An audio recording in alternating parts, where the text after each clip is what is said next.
आज मैं लेकर के आई हूँ कहानी का 21वां भाग। अगर आपने इस कहानी के पिछले 20 भागों को नहीं सुना है तो उसका लिंक मैं डिस्क्रिप्शन बॉक्स में दे दूँगी। तो चलिए आगे की कहानी शुरू करते हैं। शिवांश एकटक आस्था को देख रहा था। वही आस्था भी उसे देख रही थी, जिसे देखकर उसे अपनेपन का एहसास हो रहा था। वह उसे जानती नहीं थी, पहली बार देख रही थी, पर फिर शिवांश को देख उसे ऐसा लग रहा था जैसे वह कोई उसका अपना हो। तभी रुद्र ने उसे देखा और बोला, जान, यह आपके बड़े भाई हैं और राजस्थान के होने वाले हुकुम शाह कुंवर शिवांश सूर्यवंशी। रुद्र की बात सुनकर आस्था की आंखें नम हो जाती है। वो अपनी भरी आंखों से अपने भाई को देखने लगती है। आंखें तो शिवांश की भी नम हो गई थी, पर वह किसी तरह खुद को कंट्रोल कर लेता है। आस्था धीरे से चलकर शिवांश के पास आती है और उसके सामने खड़ी हो जाती है। वह नम आंखों से एकटक उसे देखते हुए पूछता है, क्या आप सच में हमारे भाई? यह बोलते समय उसकी आवाज़ अटक रही थी, गला भराया था। ऐसा ही कुछ हाल शिवांश का भी था, पर किसी तरह खुद को संभाल कर धीरे से आस्था के सिर पर हाथ रख देता है और उसे सहलाते हुए बोलता है, जानते हैं बहुत कुछ सहा है आपने, पर हम चाहकर भी कुछ नहीं कर पाए। हम आपसे वादा करते हैं, इसके बाद आपकी ज़िंदगी में कोई परेशानी नहीं आने देंगे। यह एक बड़े भाई का वादा है अपनी बहन से। शिवांश की बात सुनकर आस्था का रोना बढ़ जाता है। वह शिवांश के सीने से लग जाती है। शिवांश भी प्यार से अपनी बहन को अपने सीने से लगा लेता है और उसके सर को सहलाने लगता है।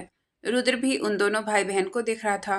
हालांकि उसे अपनी जान का रोना अच्छा नहीं लग रहा था, पर वह समझता था इतने सालों बाद अपने भाई को देखकर आस्था का इमोशनल होना, इसलिए वह कुछ नहीं कहता है। वही अभिमन्यु जब देखता है कि उन तीनों का ध्यान उस पर नहीं है, तो वह धीरे धीरे वहां से भागने की कोशिश करता है, पर तभी रुद्र के गार्ड्स उसे पकड़ लेते हैं। यह देख वह गुस्से में खुद को छुड़ाते हुए बोलता है, छोड़ो मुझे, तुम लोग जानते नहीं हो मैं कौन हूँ। अगर अपनी भलाई चाहते हो तो मुझे जाने दो। उसकी बात सुनकर रुद्र, शिवांश और आस्था का ध्यान भी उस तरफ चला जाता है जहाँ गार्ड्स अभिमन्यु को पकड़कर खड़े थे और वह खुद को छुड़ाने की कोशिश कर रहा था। यह देखकर रुद्र उसके करीब गया और उसके चेहरे को अपने हाथों में भींचकर बोला, क्या सोचा था इतनी आसानी से छोड़ देंगे? हमारी बीवी को हमसे दूर करने की कोशिश की, उन पर अपनी गंदी नज़र डाली तुमने, तो हम छोड़ेंगे नहीं। यह बोलकर उसने अपने गार्ड्स को उसे वहां से लेकर जाने का इशारा किया, जिसे समझकर उसे लेकर जाने लगे। वही उसकी बात सुनकर अभिमन्यु चिल्लाते हुए बोला, गलती कर रहे हो तुम, जानते नहीं हो हमें। हमारे बाबा साहब तुम्हें छोड़ेंगे नहीं, बहुत जल्दी वो हमें छुड़ा लेंगे, फिर हम तुम्हें जान से मार देंगे, पर उससे पहले तुम्हारी आंखों के सामने तुम्हारी पत्नी को अपना बनाएंगे और तुम कुछ नहीं कर पाओगे। उसकी बात सुनकर रुद्र का चेहरा गुस्से से तमतमा गया। उसकी हिम्मत कैसे हुई उसकी आस्था के बारे में ऐसी बात करने की? वह गुस्से में उसे मारने उसकी तरफ बढ़ा ही था कि पीछे से शिवांश की आवाज आई। रुद्र ने उस तरफ देखा तो घबरा गया, हाथ पैर फूलने लगे, चेहरे का डर और घबराहट दिखाई देने लगी। वह भागकर उसके पास पहुंचा और आस्था को अपनी बाहों में ले लिया, जो बेहोश हो गई थी। रुद्र ने उसके गाल को थपथपाया और उसे उठाते हुए बोला, आस्था उठिए, हमें डराइए मत, प्लीज उठिए। पर आस्था नहीं उठ रही थी। शिवांश ने उसे जल्दी आस्था को वहां से लेकर जाने के लिए कहा, तो रुद्र ने उसे अपनी गोद में उठा लिया और बाहर की तरफ बढ़ गया। शिवांश भी उसके साथ ही था। गाड़ी में बैठकर वह दोनों आस्था को लेकर सूर्यवंशी महल की तरफ निकल गए। लगभग आधे घंटे बाद उनकी गाड़ी सूर्यवंशी महल में आकर रुकी। रुद्र आस्था को लेकर गाड़ी से बाहर निकला और अंदर की तरफ बढ़ गया। अंदर प्रदीप जी, अंजना जी और गौरी लिविंग रूम में ही बैठे हुए थे। रुद्र और शिवांश को देखकर वह सब उठकर खड़े हो गए। तभी उनकी नज़र रुद्र की गोद में बेहोश लेटी आस्था पर पड़ी। उसे देखकर अंजना जी और प्रदीप जी भावुक हो गए। आस्था दिखने में बिल्कुल अपनी माँ सा की तरह थी, अपने बड़े भाई सा और भाभी सा की आखिरी निशानी। उनकी औलाद को देखकर प्रदीप जी भी इमोशनल हो गए थे। वही गौरी सब समझने की कोशिश करते हुए आगे आई और आस्था को देखने लगी। अंजना जी जल्दी से आगे आई और आस्था को देखते हुए बोली, क्या हुआ है इन्हें, यह ऐसे? तभी शिवांश ने उनकी बात को बीच में काटा और बोला, मासा, बाकी बातें बाद में, पहले इन्हें अंदर लेकर जाने दीजिए। अंजना जी ने हाँ में गर्दन हिलाई और रुद्र को एक रूम की तरफ इशारा कर दिया। रुद्र आस्था को लेकर उस रूम में आया और उसे आराम से बेड पर लिटा दिया। तभी एक लेडी डॉक्टर वहां आ गई, जिसे शिवांश ने पहले ही फ़ोन करके महल में आने के लिए बोल दिया था। डॉक्टर ने सबको रूम से बाहर जाने के लिए कहा। सब रूम से बाहर चले गए, पर रुद्र मना कर दिया। लेकिन शिवांश उसे समझाकर रूम से बाहर ले गया, पर गौरी को वह आस्था के पास छोड़ गया। सब लोग बेचैनी से डॉक्टर के बाहर आने का इंतजार कर रहे थे। रुद्र तो बेचैनी से इधर उधर चक्कर लगा रहा था। उसे बहुत घबराहट हो रही थी। तभी आस्था के साथ डॉक्टर कमरे से बाहर आई। रुद्र जल्दी से उनके पास गया और बोला, डॉक्टर, मेरी वाइफ कैसी है? डॉक्टर, अब यह ठीक है, बस स्ट्रेस की वजह से यह बेहोश हो गई थी और शायद इन्होंने कल से कुछ अच्छे से खाया नहीं था, पर आपको इनका बहुत ध्यान रखना होगा। ऐसी हालत में इनका स्ट्रेस लेना ठीक नहीं है। इससे इन्हें और बच्चे दोनों को नुकसान हो सकता है। मैंने इन्हें इंजेक्शन दे दिया है। जब यह उठे तो इन्हें कुछ खिला दीजिएगा और जितना हो सके इन्हें खुश रखने की कोशिश कीजिएगा। रुद्र ने कुछ नहीं कहा, बस हाँ में गर्दन हिला दी। फिर डॉक्टर वहाँ से चली गई। वही बाकी सब लोग रुद्र की तरफ देख रहे थे। आस्था की प्रेगनेंसी की बात सुनकर उन्हें हैरानी हुई थी, पर रुद्र को यह बात सुनने के बाद भी शांत देखकर उन्हें पता चल गया था कि रुद्र यह बात पहले से ही जानता है। उसके बाद सब लोग अंदर आस्था के पास चले गए। अंजना जी जल्दी से आस्था के पास गई और उसके सिराहने बैठ उनके सिर पर हाथ फेरते हुए बोली, हमारी छोटी सी गुड़िया इतनी बड़ी हो गई। प्रदीप जी, हाँ अंजना जी, छोटी सी थी जब इसे गोद में लिया था। कितना ढूंढा हमने हमारी गुड़िया को, पर हर बार असफल रहे, पर फिर भी कभी उम्मीद नहीं टूटने दी, क्योंकि हमें पता था हमारी गुड़िया एक दिन जरूर हमें मिल जाएगी। और आज देखो। उसके बाद अंजना जी और गौरी को आस्था के पास छोड़कर वह तीनों बाहर लिविंग रूम में आ गए। रुद्र का मन तो था अपनी जान के पास रुकने का, पर उसने अपनी भावनाओं को कंट्रोल किया और सबके साथ बाहर आ गया। कुछ देर तीनों शांति से बैठे रहे। तभी प्रदीप जी ने रुद्र की तरफ देखा और बोले, मिस्टर सिंह, आप हमें बता सकते हैं कि आपको राजकुमारी कहाँ और कैसे मिली, और आपको कैसे पता चला कि वह राजस्थान की राजकुमारी है? रुद्र, पहली बात तो अंकल, आप मुझे मिस्टर सिंह की जगह मेरा नाम लेंगे तो मुझे अच्छा लगेगा। और रही बात आस्था जी के मिलने की और इनकी सच्चाई जानने की, तो यह मुझे पहली बार इंदौर में मिली थी, जहां हमारी शादी हुई थी। यह बोलकर उसने आस्था के मिलने से लेकर उनकी शादी और आस्था की पुरानी जिंदगी के बारे में भी सब कुछ बता दिया। ये सब जानकर प्रदीप जी को बहुत बुरा लगा था। वही शिवांश का चेहरा गुस्से से लाल हो गया था। उसकी बहन, जो एक राजकुमारी थी, उसने कितना कुछ झेला और कितनी दर्द भरी जिंदगी जी है, और वह अपनी बहन के लिए कुछ नहीं कर पाया था। यही सोचकर उसे गुस्सा आ रहा था। प्रदीप जी को भी यह जानकर बहुत दुख हो रहा था और गुस्सा भी आ रहा था। वह अपने भाई सा की आखिरी निशानी को ढूंढ नहीं पाए थे। वह लोग बातें कर ही रहे थे जब कमरे से आस्था के चिल्लाने की आवाज़ आई। उसकी आवाज़ सुनकर तीनों जल्दी से भागकर कमरे की तरफ चले गए। वहीं दूसरी तरफ माधुरी जी जब वापस उस फार्म हाउस पहुंची तो वहाँ की हालत देखकर वह सख्ती में आ गई। वह जल्दी से अंदर गई, पर उसे अभिमन्यु और आस्था कोई भी वहाँ नहीं मिला। यहाँ तक कि सभी गार्ड्स भी बेहोश पड़े हुए थे। रुद्र के गार्ड्स ने किसी को भी जान से नहीं मारा था, बल्कि सिर्फ बेहोश किया था। तभी माधुरी जी की नज़र एक गार्ड पर पड़ी जो शायद होश में आ रहा था। वह उसके पास गई और उसे देखते हुए बोली, क्या हुआ है यहाँ, और तुम सब बेहोश कैसे हो गए, और कुंवर अभिमन्यु कहाँ है? एक के बाद एक उन्होंने कई सवाल उस गार्ड से पूछ लिए। बेचैनी उनके चेहरे पर साफ दिखाई दे रही थी। वही वह गार्ड धीरे धीरे अपनी आंखें खोलने की कोशिश करते हुए बोला, शिवांश सूर्यवंशी। शिवांश का नाम सुनकर माधुरी जी चौंक गई। तभी गार्ड बोला, शिवांश सूर्यवंशी ने किया यह। वह और एक और आदमी यहाँ आए थे। हम सबको बेहोश कर वह उस राजकुमारी और कुंवर सा को अपने साथ ले गए। उसकी बात सुनकर माधुरी जी गुस्से में चीख पड़ी। उन्होंने साइड टेबल पर रखा फ्लावर पॉट उठाकर जमीन पर पटका और गुस्से में चिल्लाते हुए बोली, शिवांश, मैं तुम्हें छोड़ूंगी नहीं। हर बार तुम मेरे प्लान को चौपट कर देते हो, पर इस बार नहीं। इस बार तुम्हें हारना होगा। इस बार मैं तुम्हें जीतने नहीं दे सकती हूँ। मैं तुम्हें हुकुमसा की गद्दी पर बैठने नहीं दे सकती हूँ। यह बोलकर उन्होंने अपने फ़ोन से किसी को फ़ोन लगाया। जैसे ही सामने वाले ने फ़ोन उठाया तो वह बोली, उस शिवांश को राजकुमारी के बारे में सब पता चल गया है, तो उसे यहाँ से छुड़ा कर ले गया है, और साथ ही कुंवर को भी अब सामने आने का समय हो चुका है। अब या तो आर होगा या पार। सामने से कुछ बोला गया, जिसे सुनकर उन्होंने जी कहा और फ़ोन कट करके वहाँ से निकल गई। ये सब जानकर प्रदीप जी को बहुत बुरा लगा। वही शिवांश का चेहरा गुस्से से लाल हो गया था। उसकी बहन जो एक राजकुमारी थी, उसने कितना कुछ झेला और कितनी दर्द भरी जिंदगी जी है, और वह अपनी बहन के लिए कुछ नहीं कर पाया। यही सोचकर उसे गुस्सा आ रहा था। प्रदीप जी को भी यह जानकर बहुत दुख हो रहा था और गुस्सा भी आ रहा था। वह अपने भाई सा की आखिरी निशानी को ढूंढ नहीं पाए। वह लोग बातें कर ही रहे थे जब कमरे से आस्था के चिल्लाने की आवाज आई।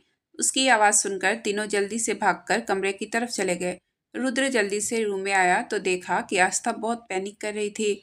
अंजना जी और गौरी उसे संभालने की कोशिश कर रही थी, पर वह उन दोनों से शांत नहीं हो रही थी। रुद्र जल्दी से उसके पास आया, जिसे देखकर अंजना जी और गौरी उससे दूर हो गई। रुद्र जल्दी से उसके पास बैठा और उसे अपने सीने से लगा लिया और उसके बालों को सहलाते हुए बोला, शांत हो जाइए जान, देखिए हम यही हैं आपके पास। रुद्र की आवाज़ सुनकर आस्था धीरे धीरे शांत होने लगी। उसने खुद को पूरी तरह रुद्र के सीने में छुपा लिया। रुद्र ने भी उसे पूरी तरह अपनी बाहों में समेट लिया और उसके बालों को सहलाते हुए उसे शांत करवाने लगा। दरअसल आस्था को जब होश आया तो एक बार फिर अनजान लोगों को देखकर वह डर गई। उसे लगा वह एक बार फिर रुद्र से दूर हो गई है। यही सोचकर वह पैनिक करने लगी और चिल्लाते हुए रुद्र को बुलाने लगी। सब उन दोनों को ही देख रहे थे। बेशक आस्था ने बचपन से लेकर बहुत कुछ सहा था, जिसका सबको बहुत दुख था, पर उसकी जिंदगी में उसे इतना प्यार करने वाला हमसफर मिला था। यह जानकर सब खुश हुए थे। शिवांश ने सबको बाहर चलने के लिए कहा तो सब उन दोनों को अकेले छोड़कर बाहर आ गए। रुद्र ने जब महसूस किया कि आस्था अब शांत हो गई है तो उसने धीरे से उसे खुद से अलग किया और उसके चेहरे को अपने हाथों में थामकर उसके बालों को संवारते हुए प्यार से बोला, शांत हो जाइए जान, क्यों इतना डर रहा है मेरा बच्चा, देखो मैं पास हूँ। रुद्र जानता था वह उस समय डरी हुई है, इसलिए वह उसे बस प्यार से शांत करवा रहा था, क्योंकि उसका इस तरह से डरना और परेशान होना उसके साथ साथ बच्चे को भी खतरे में डाल सकता था। इसलिए वह उसे प्यार से हैंडल कर रहा था।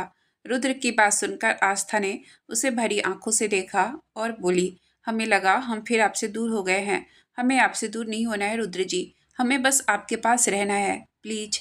यह बोलकर वह एक बार और रुद्र की बाहों में समा गई। रुद्र ने उसे कमर से पकड़कर अपनी गोद में बिठा लिया और उसे अपनी बाहों में समेटकर उसके बालों को सहलाते हुए बोला, कोई आपको मुझसे दूर नहीं कर सकता जान, मैं आपको खुद से दूर जाने ही नहीं दूंगा। आप चाहेंगी तो भी आप मुझसे दूर नहीं जा पाएंगी। यह बोलकर उसने प्यार से उसके बालों को चूम लिया। आस्था ने अब कुछ नहीं कहा, बस उसके सीने से लगी उसकी गोद में बैठी रही। रुद्र की बाहों में उसे ऐसा लगता था जैसे इससे महफूज जगह उसके लिए कोई और हो ही नहीं सकती है। रुद्र भी उसे अपने सीने से लगाए सुकून से बैठा था। आस्था को अपने पास ना पाकर जो बेचैनी, जो डर उसके मन में पैदा हो रहा था, आस्था को अपनी बाहों में भरते ही वह सब दूर हो गया और दिल में एक सुकून भर गया। कुछ देर बाद रुद्र ने आस्था को खुद से अलग किया और उसके गाल को प्यार से सहलाते हुए बोला, जान, आपको पता है अभी हम कहाँ हैं? उसकी बात सुनकर आस्था उसे सवालिया नजरों से देखने लगी। तभी रुद्र बोला, इस समय हम राजस्थान सूर्यवंशी महल में हैं, आपके असली माँ बाबा के घर। अपने असली माँ बाबा का जिक्र सुनकर आस्था की आंखें नम हो गई। उसे याद आया जब माधुरी जी ने उसे यह बताया था कि कैसे उसके माँ पापा को उनके ही छोटे भाई ने राजगद्दी के लिए मार डाला था। हालांकि उसे यह पता था कि वह झूठ बोल रही है, क्योंकि उसने उसकी और अभिमन्यु की बातें सुन ली थी, जिसके मुताबिक उसके माँ पापा को उनके भाई ने नहीं बल्कि उनकी खुद की बहन ने मरवाया था।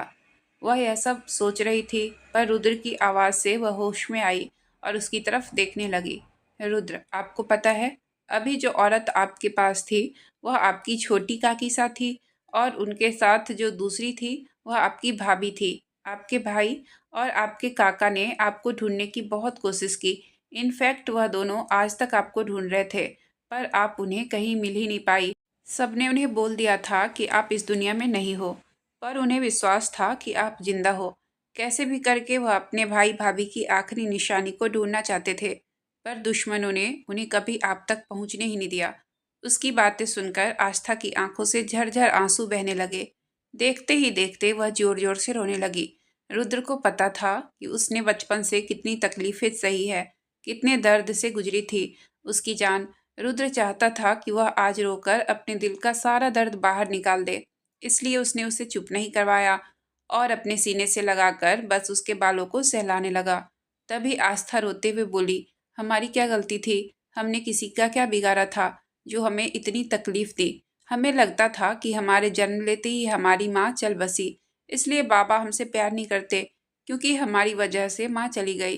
पर आज पता चला कि वो मेरे बाबा थे ही नहीं, फिर वह मुझसे कैसे प्यार करते। सौतेली माँ और बहन ने भी कोई कसर नहीं छोड़ी मुझे परेशान करने की, फिर भी कुछ नहीं कहा, सब सह गई। फिर जब लगा कि शायद अब जिंदगी में खुशियाँ आएगी, तो उन लोगों ने मेरी जिंदगी के सारे रंगों को छीन लिया, मुझे विधवा बना दिया। मैंने इसे ही अपनी नियति मान लिया, सोच लिया शायद मेरी जिंदगी में भगवान खुशियाँ लिखना ही भूल गया होगा।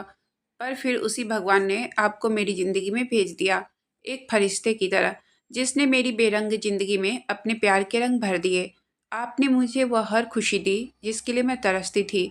अब जब मेरी ज़िंदगी अच्छी चल रही थी, तो एक बार फिर वह लोग मुझसे मेरी खुशियाँ छीनना चाहते हैं। क्यों रुद्र जी, क्यों? मुझे कोई खुश क्यों नहीं रहने दे सकता है? क्या मुझे खुश रहने का हक नहीं है? क्यों सब मुझे दुख पहुंचाना चाहते हैं? क्यों? उसकी बातें सुनकर और उसे इतना रोते हुए देखकर रुद्र की भी आंखें नम हो गई। उसने उसे खुद से दूर किया और उसके आंसू को पोंछते हुए प्यार से उसके गालों को चूमते हुए बोला, नहीं मेरी जान, ऐसा नहीं है। आपको भी खुश रहने का हक है, और मैं वादा करता हूँ इस बार आपकी खुशियाँ आपसे कहीं दूर नहीं जाएगी। इस बार मैं किसी को आपसे आपकी खुशियाँ छीनने नहीं दूंगा। आस्था अभी भी रोए जा रही थी। रुद्र ने उसके माथे को चूमा और बोला, प्लीज मेरी जान, चुप हो जाइए। आपको पता है ना, मैं आपको रोते हुए नहीं देख सकता। प्लीज सोचिए, अगर आप इतना रोएंगी तो हमारा बच्चा भी आपकी तरह ही रोंदू सा पैदा होगा, और मुझे रोंदू बच्चे बिल्कुल नहीं पसंद है। बच्चे का सुनकर आस्था थोड़ा शांत हो गई, और उसे याद आया कि वह अपने दर्द में यह भूल ही गई थी कि उसके अंदर एक नन्ही सी जान पल रही है। उसने अपने पेट पर हाथ रखा और सहलाते हुए बोली, नहीं, हम नहीं रोएंगे, और इस बार किसी को भी अपनी खुशियाँ छीनने नहीं देंगे। हमें जीना है आपके साथ, हमारे बच्चे की खुशी जीना है। रुद्र, हाँ जान, आप, मैं और हमारा बच्चा एक साथ खुशी खुशी रहेंगे पूरी जिंदगी। मेरे रहते कोई हमारी खुशियाँ नहीं छीन सकता है। यह बोलकर उसने एक बार प्यार से उसका माथा चूम लिया और फिर उसे देखते हुए बोला, चलिए उठिए अब जल्दी से, फ्रेश हो जाइए। फिर आपको खाना खाकर दवाई भी खानी है, और आपको अपने काका काकी और भाई भाभी से भी तो मिलना है। वह लोग कब से आपका इंतजार कर रहे हैं। अपने परिवार को मिलने की बात सुनकर वह एक बार फिर इमोशनल हो गई, पर उसने खुद को संभाल लिया। आस्था ने एक नज़र खुद को देखा और फिर रुद्र को देखकर मासूम सा चेहरा बनाकर बोली, पर हमारे पास पहनने के लिए कोई कपड़े नहीं है। यह बात उसने इतनी मासूमियत से कही थी कि रुद्र का मन किया कि उसे अपनी बाहों में छुपा ले और उसे ढेर सारा प्यार करे, पर उसकी कंडीशन को देखते हुए उसने खुद को कंट्रोल किया और उसके बालों को सहलाते हुए बोला, आप रुकिए, मैं आपके लिए कपड़े मंगवाता हूँ। यह बोलकर उसने अपने फ़ोन से प्रवीण को एक मैसेज कर दिया। कुछ ही देर में प्रवीण 2 पैकेट उन्हें देकर चला गया। रुद्र ने आस्था को गोद में उठाया और उसे लेकर वॉशरूम में चला गया। उसने उसे वॉशरूम में उतारा और बोला, जल्दी से फ्रेश हो जाइए, फिर बाहर चलते हैं। आस्था ने हाँ में गर्दन हिलाई, तो रुद्र वॉशरूम से बाहर निकल गया। कुछ देर में दोनों नहाकर तैयार हो चुके थे। अब तक सुबह भी हो चुकी थी। रुद्र ने आस्था का हाथ पकड़ा और उसे लेकर अपने कमरे से बाहर चला गया।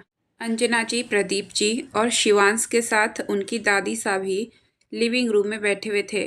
गौरी उस समय किचन में थी। जैसे ही आस्था की नज़र सब पर पड़ी, उसके कदम रुक गए, आंखें आंसुओं से भर गई। सामने बैठे लोग उसका परिवार था, उसका अपना परिवार। क्या यह लोग उसे अपनाएंगे? जिस प्यार, जिस अपनेपन के लिए वह तरसी है, क्या वह मिलेगा? क्योंकि वह जानती थी उसकी किस्मत बहुत खराब है, हमेशा उसके साथ बुरा ही हुआ है। वह तो पता नहीं उसने कौन से अच्छे से काम किए थे, जो भगवान ने रुद्र को फरिश्ता बनाकर उसकी ज़िंदगी में भेज दिया था। उसने उसे सिर्फ ना प्यार दिया, बल्कि उसकी ज़िंदगी को खुशियों से भर दिया था।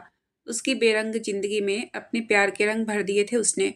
वह यही सब सोच रही थी जब रुद्र की आवाज़ उसके कानों में पड़ी, क्या हुआ जान, आप रुक क्यों गई? आस्था ने अपनी भरी आंखों से उसकी तरफ देखा, तो रुद्र ने कुछ पल उसकी आंखों में देखा। फिर उसके मन में चलते सवालों को समझकर उसने उसका चेहरा हाथों में भर लिया और उसके आंसू साफ करते हुए बोला, वैसे तो अब आपका परिवार, प्यार, सब कुछ मैं हूँ। सच बोलूँ तो मैं आपको किसी के साथ बांटना नहीं चाहता हूँ, पर वह लोग भी आपका परिवार हैं, जिन्होंने आपके लिए बहुत इंतजार किया है। आपके काका और भाई बहुत सालों से आपको ढूंढ रहे थे। आपके मिलने की दुआएं करते थे। अब आप आज यहाँ हो तो आपका फ़र्ज बनता है इनके इंतज़ार को ख़त्म करने का, और यकीन मानिए यह दिल से आपको अपनाएंगे। आस्था ने कुछ नहीं कहा और फिर सबकी तरफ देखने लगी। वह धीरे धीरे चलते हुए सबकी तरफ आई तो उसे देखकर शिवांश अपनी सीट से खड़ा हो गया और बोला, गुड़िया। शिवांश की बात सुनकर सब खड़े हो गए और आस्था की तरफ देखने लगे, जो रुद्र का हाथ पकड़कर खड़ी अपनी भरी आंखों से उन सब की तरफ ही देख रही थी। उसे देखकर अंजना जी और दादी सा की भी आंखें नम हो गई। दादी से और सहन नहीं हुआ अपने बेटे की आखिरी निशानी को अपने सामने देखकर। उन्होंने अपने हाथ फैला दिए और रोते हुए बोली, शिवी। आस्था का असली नाम शिवकन्या सूर्यवंशी था। सब उसे शिवी ही बोलते थे, इसलिए दादी सा ने उसे शिवी कहा था। आस्था ने रुद्र की तरफ देखा तो उसने पलकें झपकाकर उसे जाने के लिए कहा, तो आस्था उसका हाथ छोड़कर भागते हुए दादी के पास गई और उनके गले लगकर रोने लगी। अंजना जी भी रो रही थी। प्रदीप जी की भी आंखें नम हो गई थी। आंखें तो शिवांश की भी नम हो गई थी, पर उसने खुद को संभाल लिया था। आस्था कुछ नहीं बोल रही थी, बस रोए जा रही थी। यह देखकर रुद्र थोड़ा परेशान हो गया था, क्योंकि ऐसी हालत में उसका ज़्यादा रोना ठीक नहीं था, पर वह कुछ नहीं बोला क्योंकि वह जानता था आस्था भी बहुत इमोशनल है। आखिर इतने सालों बाद वह अपने परिवार से मिली थी, अपने असली परिवार से। वह एक तरफ चुपचाप खड़ा अपनी जान को देखता रहा, जो अपनी दादी के गले लगकर रोए जा रही थी। अंजना जी ने भी उसके सिर पर हाथ फेरा तो वह दादी से अलग होकर अंजना जी से लिपट गई। वही प्रदीप जी ने उसे इतना रोते हुए देखा तो माहौल को थोड़ा हल्का करते हुए बोले, मासा और अंजना जी, क्या आप दोनों बस हमारी गुड़िया को रुलाते ही रहोगे? भाई, हमारी गुड़िया इतने सालों बाद अपने परिवार के पास लौटी है, आपको तो खुश होना चाहिए, पर नहीं, आप तो बस रोए जा रही हैं, साथ ही हमारी गुड़िया को भी रुला रही हैं। उनकी बात सुनकर सब उनकी तरफ देखने लगे। आस्था भी उनकी तरफ देखने लगी तो उन्होंने अपने हाथ फैला दिए और बोला, क्या हमारी गुड़िया हमसे नहीं मिलेगी? बचपन में तो आप अपने भाई साहब के बाद हमारे पास ही रहती थी। जब तक हम आपको अपनी गोद में नहीं लेते थे आप चुप ही नहीं होती थी, तो क्या आज हमारी गुड़िया हमारे पास नहीं आएगी? उनकी बात सुनकर आस्था रोते हुए उनके सीने से लग गई। प्रदीप जी ने भी एक बाप की तरह उसे अपने सीने में छुपा लिया और चुप करवाते हुए बोले, बस गुड़िया चुप हो जाइए, हमें पता है जो हुआ अच्छा नहीं हुआ है। आपको इतने साल अपने परिवार से दूर रहना पड़ा, इतनी तकलीफ सही आपने, जबकि आपकी तो कोई गलती भी नहीं थी। आप तो महज 6 महीने की थी, पर उन लोगों ने आपको भी नहीं छोड़ा। लेकिन हम वादा करते हैं हम उन लोगों को छोड़ेंगे नहीं जिन्होंने आपको हमसे दूर किया, जिनकी वजह से आपने इतनी तकलीफ बर्दाश्त की है। पर अब उन सबको उसके किए की सज़ा ज़रूर मिलेगी। कुछ देर बाद आस्था शांत हुई तो सब लोग वही सोफे पर बैठ गए और बातें करने लगे। गौरी भी वही आ गई थी, वह भी आस्था से मिली। अंजना जी और दादी साथ तो उस पर भर भर कर प्यार लुटा रही थी। इतने सालों बाद अपने परिवार का साथ और प्यार पाकर आस्था को भी अच्छा लग रहा था। उसके चेहरे पर एक प्यारी सी मुस्कान थी, जिसे देखकर हमारे रुद्र बाबू के दिल को सुकून मिल रहा था। ऐसा नहीं था कि आस्था उसके साथ खुश नहीं थी, वह उसके साथ बहुत खुश थी। रुद्र उसे बहुत प्यार करता था, पर एक परिवार के प्यार की कमी तो कोई पूरा नहीं कर सकता है, और आस्था की जिंदगी में यह कमी तो बचपन से ही थी। पर आज उसके जीवन की वह कमी भी पूरी हो चुकी थी। आज उसे अपना परिवार और उनका प्यार दोनों मिल चुके थे, जिस वजह से वह बहुत खुश थी। और उसे देख हमारे रुद्र बाबू भी खुश हो रहे थे। सब ने मिलकर नाश्ता किया और फिर अंजना जी और गौरी आस्था को अपने साथ ले गई और उससे बातें करने लगी। प्रदीप जी सीएम ऑफिस चले गए थे क्योंकि उनकी ज़रूरी मीटिंग थी। दादी अपने कमरे में आराम करने चली गई। वही हमारे दोनों हीरो शिवांश और रुद्र ऑफिस के लिए चले गए, क्योंकि उन्हें कल की तैयारी देखनी थी। क्योंकि कल का दिन बहुत इम्पोर्टेंट था। कल शिवांश का राज तिलक था और उन्हें पता था कि कल दुश्मन कोई ना कोई चाल जरूर चलेगा। इसलिए परिवार की सुरक्षा के लिए रुद्र और शिवांश को बहुत से इंतजाम देखने थे। प्रवीण और मयंक दोनों उनके साथ ही थे और कल की तैयारी देख रहे थे। वही शहर से दूर एक छोटे से घर में माधुरी जी गुस्से में इधर उधर चल रही थी। तभी उनके सामने बैठे भानु प्रताप राजवंशी जी को देखा और बोली, आप कुछ करते क्यों नहीं? कल अगर वह शिवांश हुकुमसा की गद्दी पर बैठ गया तो हम कुछ नहीं कर पाएंगे। वैसे भी उस राजकुमारी की वजह से सब गड़बड़ हो चुकी है। मुझे तो लगा था कि वह हमारी बातों में आ जाएगी, पर नहीं, वह भी अपने माँ बाप की तरह निकली। और तो और शिवांश और वह राजकुमारी का पति भी दोनों एक दूसरे को जानते हैं। पता नहीं उन्हें इतनी जल्दी कैसे पता चल गया कि हमने उस राजकुमारी को कहाँ रखा है, और वह दोनों उसे वहाँ से छुड़ा कर ले गए और साथ ही अभिमन्यु को भी ले गए। माधुरी जी उस समय बहुत गुस्से में थी, क्योंकि उनका प्लान जो फेल हो गया था। उन्हें लगा था कि वह आस्था को अपनी बातों में उलझा लेंगी और उसके जरिए हुकुमसा की गद्दी पर अपना कब्जा जमा लेंगी। पर उसे नहीं पता था कि रुद्र और शिवांश उनका प्लान ऐसे फेल कर देंगे और आस्था को छुड़ा कर ले जाएंगे। और तो और वह दोनों तो अभिमन्यु को भी उठा कर ले गए। भानु प्रताप जी ने उनकी तरफ देखा और अपने हाथ में पकड़ी सिगरेट की कश भरते हुए बोले, आप फिक्र मत कीजिए, कल वही होगा जो हमने सोचा है। उसके लिए चाहे हमें सबकी लाशें ही क्यों न बिछानी पड़े, पर हम उस शिवांश सूर्यवंशी को हुकुमसा की गद्दी पर कभी बैठने नहीं देंगे। माधुरी जी, कैसे होगा? आपको पता है ना, वह शिवांश बहुत ज़्यादा होशियार है और अब तक वह उस राजकुमारी ने मेरे बारे में भी उसे बता दिया होगा। भानु प्रताप जी, आप फिक्र मत कीजिए, जाइए जाकर सो जाइए, कल का दिन बहुत बड़ा होने वाला है और कल बहुत कुछ होगा। यह बोलकर वह उठकर अपने कमरे में चले गए। माधुरी जी भी कुछ देर वहीं बैठी रही, फिर वह भी वहाँ से अपने कमरे में चली गई। आज का दिन बहुत इम्पोर्टेंट था, क्योंकि आज शिवांश का राज तिलक था। आज शिवांश हुकुमसा की गद्दी पर बैठने वाला था। राजस्थान की प्रजा बहुत खुश थी। चारों तरफ तैयारियां जोरों शोरों से चल रही थी। सूर्यवंशी महल को बहुत ही खूबसूरती से सजाया गया था। पहले काली माँ के मंदिर, जो शहर से थोड़ा दूर था, वहाँ होने वाले हुकुमसा और हुकुमरानी सा के हाथों हवन होना था और फिर शिवांश का तिलक कर उसे राजस्थान के हुकुमसा की गद्दी पर बिठाया जाना था। पूजा का मुहूर्त सुबह 11 बजे का था। शिवांश और रुद्र तैयार हो चुके थे। दोनों हॉल में बैठे प्रदीप जी के साथ अपनी अपनी पत्नी का इंतजार कर रहे थे। अंजना जी वही नौकरों को कुछ समझा रही थी। शिवांश और रुद्र की नजरें बेसब्री से अपनी अपनी बीवियों का इंतजार कर रही थी। चेहरे पर बेशक कोई भाव नहीं थे, पर आंखों में तरप और बेकरारी साफ नजर आ रही थी, जिन्हें देखकर प्रदीप जी मुस्कुरा दिए, पर कुछ बोले नहीं। तभी शिवांश के कानों में पायल की मधुर आवाज पड़ी। उसका दिल बेचैन होकर धक धक करने लगा। उसने अपनी नजरें उठाकर सामने देखा तो नजरें जमसी गई अपनी मिस्री पर। लाल रंग की राजस्थानी पोशाक में 16 श्रृंगार के साथ कितनी खूबसूरत लग रही थी। शिवांश एकदम अपनी जगह से खड़ा हो गया और आंखों में तलब और शिद्दत लिए एकटक अपनी पत्नी को देखने लगा, जो धीरे धीरे सीढ़ियां उतरते हुए इतनी ही दिलकश लग रही थी कि शिवांश का मन कर रहा था कि वह जाकर अपनी मिस्री को अपनी बाहों में भर ले और प्यार से उसका माथा चूम ले। पर मर्यादा और संस्कारों की वजह से वह खुद को शांत कर रहा था, पर उसके हाथों की मुट्ठियां भीग चुकी थी। गौरी की नजरें जब शिवांश पर गई तो उसकी जुनूनी निगाहें देखकर वह शर्मा गई और जाकर अपनी सास के पास खड़ी हो गई। उसके ऐसे खड़े होने की वजह से रुद्र, जो उसके पास ही बैठा था, वह उसे देखने लगा। शिवांश को एकटक एक ही दिशा में देखते देख उसने उसकी नज़रों का पीछा किया, तो कुछ पल पहले जो हाल शिवांश का था वही अब उसका भी था। गौरी के पीछे आस्था भी अपना दुपट्टा ठीक करते हुए सीढ़ियों से नीचे आ रही थी। पहली बार उसे यूं राजस्थानी ड्रेस में 16 श्रृंगार के साथ देखकर रुद्र का दिल धक धक करने लगा। अंजना जी ने गौरी के साथ साथ आस्था को भी राजस्थानी ड्रेस पहनाई थी और उसका भी 16 श्रृंगार करवाया था। आखिर वह भी तो एक विवाहित स्त्री थी। आस्था को देखकर रुद्र उसकी तरफ बढ़ गया। उसने उसका हाथ पकड़कर उसे सीढ़ियों से नीचे उतारा और ले जाकर सोफे पर बिठा दिया।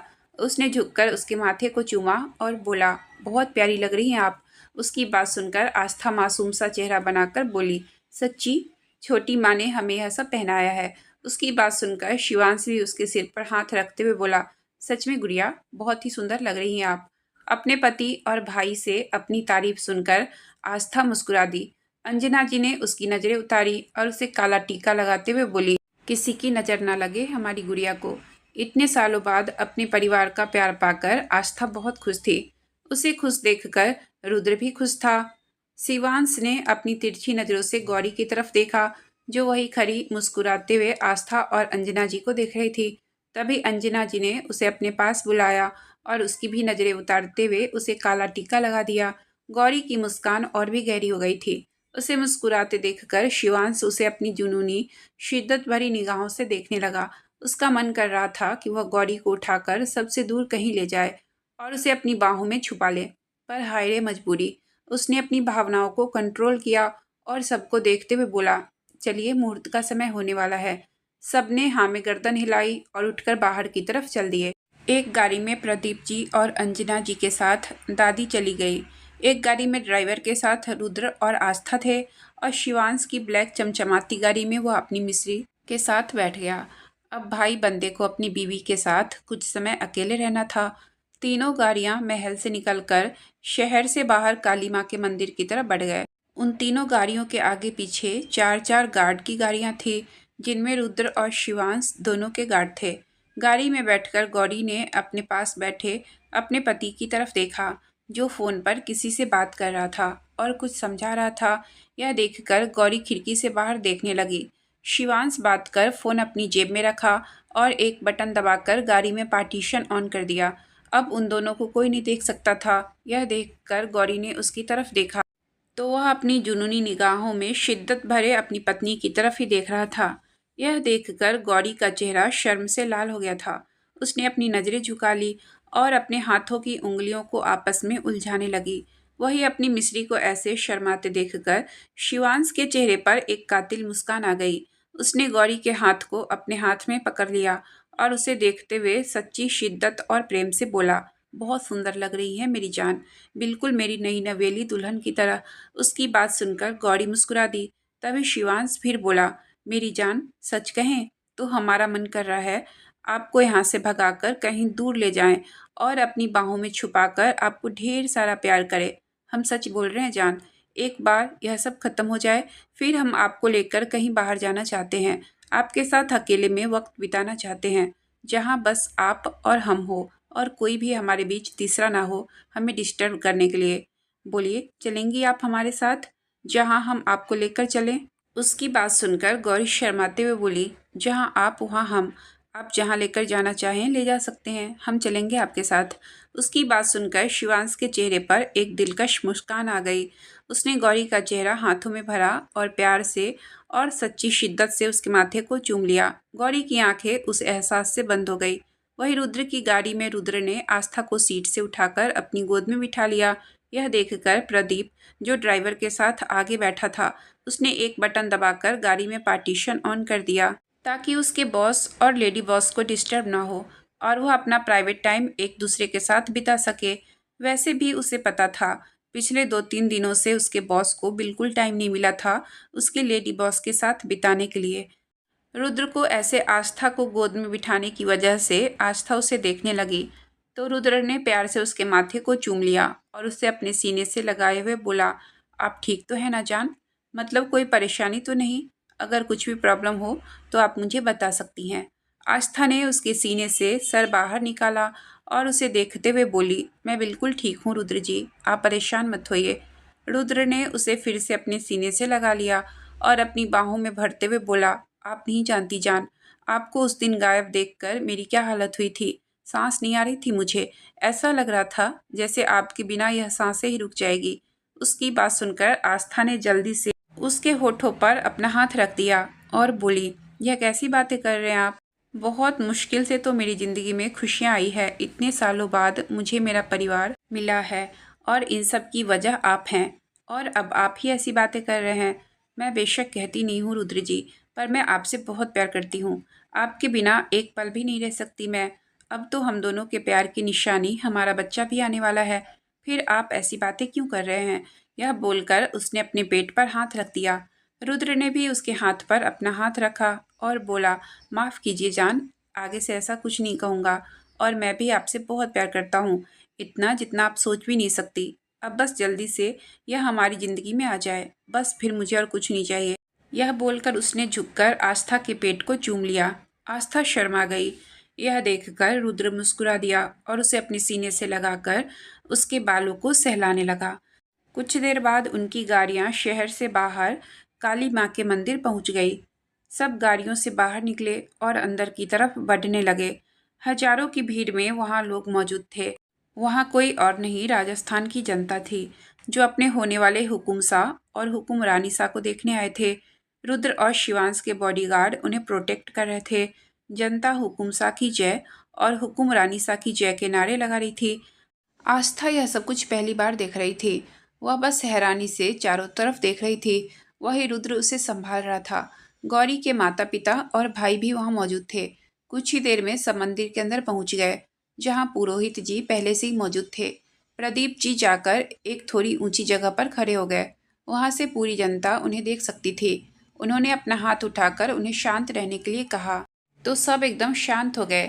प्रदीप जी ने अपने हाथ जोड़ लिए और बोले, घनी खम्मा सबने, हमें पता है आप यहाँ आज अपने होने वाले हुकुम शाह और हुक्मरानी शाह को देखने के लिए, उनसे मिलने के लिए आए। सच मानिए तो अभी आपसे मिलने के लिए बहुत उत्सुक हैं और कुछ ही देर में वह आप सब लोगों से मिलेंगे भी। पर इससे पहले पूजा का मुहूर्त हो रहा है, तो वह कर लेते हैं। फिर आपका हुकुम शाह और हुक्मरानी शाह आप सबसे ज़रूर भेंट करेंगे। और आज कोई और भी है जिन्हें हम आप सबसे मिलवाना चाहते हैं, जिन्हें देखकर आप सब जरूर खुश हो जाएंगे। बस थोड़ा सा इंतजार, फिर आपके हुकुम शाह और हुक्मरानी शाह आपके सामने होंगे। यह बोलकर वह हाथ जोड़कर सबके पास चले गए, जहाँ पर पुरोहित जी ने पूजा की तैयारी कर ली थी। सबसे पहले शिवांश का जलाभिषेक होना था।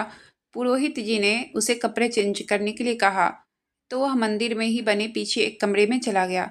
कुछ देर बाद वह कपड़े चेंज करके वापस आया, तो उस समय उसने एक सफ़ेद धोती पहनी हुई थी और कंधे पर एक सफ़ेद कपड़ा लिया हुआ था। गले में एक सोने की चेन के साथ रुद्राक्ष की माला थी। पुरोहित जी के बताए अनुसार शिवांश अपनी जगह पर बैठ गया। पुरोहित जी के कहने पर उनके शिष्य बड़े बड़े घड़े में जल लेकर आ गए। बाकी सब थोड़ा पीछे होकर खड़े हो गए।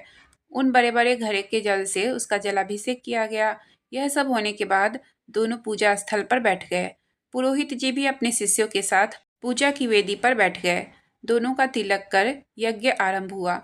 पुरोहित जी जैसे जैसे बोल रहे थे, वह दोनों वैसे ही कर रहे थे।